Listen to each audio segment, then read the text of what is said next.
Car അപകടത്തിൽ പരിക്കേറ്റ് എറണാകുളത്തെ സ്വകാര്യ ആശുപത്രിയിൽ ചികിത്സയിലായിരുന്ന കാർ യാത്രിക മരിച്ചു.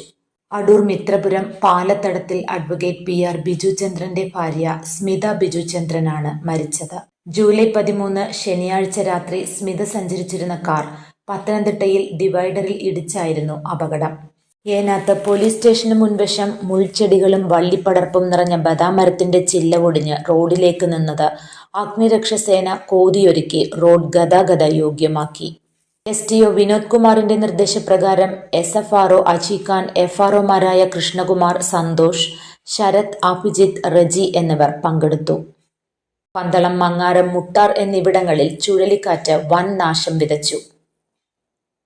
നിരവധി മരങ്ങൾ കടപുഴകി, നിരവധി ഇലക്ട്രിക് പോസ്റ്റുകൾ ഒടിഞ്ഞു. വാഴകുളം സെന്റ് മാത്യൂസ് മലങ്കര കത്തോലിക്ക പള്ളിയുടെ മതിൽ സംസ്ഥാന പാതയിലേക്ക് ഇടിഞ്ഞു വീണു. കായംകുളം പത്തനാപുരം സംസ്ഥാന പാതയിൽ ഏറെ നേരം ഗതാഗതം മുടങ്ങി. അടൂർ അഗ്നിരക്ഷാ നിലയം സേനയെത്തി റോഡിൽ നിന്ന് ഇവ നീക്കം ചെയ്ത് ഗതാഗതം പുനഃസ്ഥാപിച്ചു.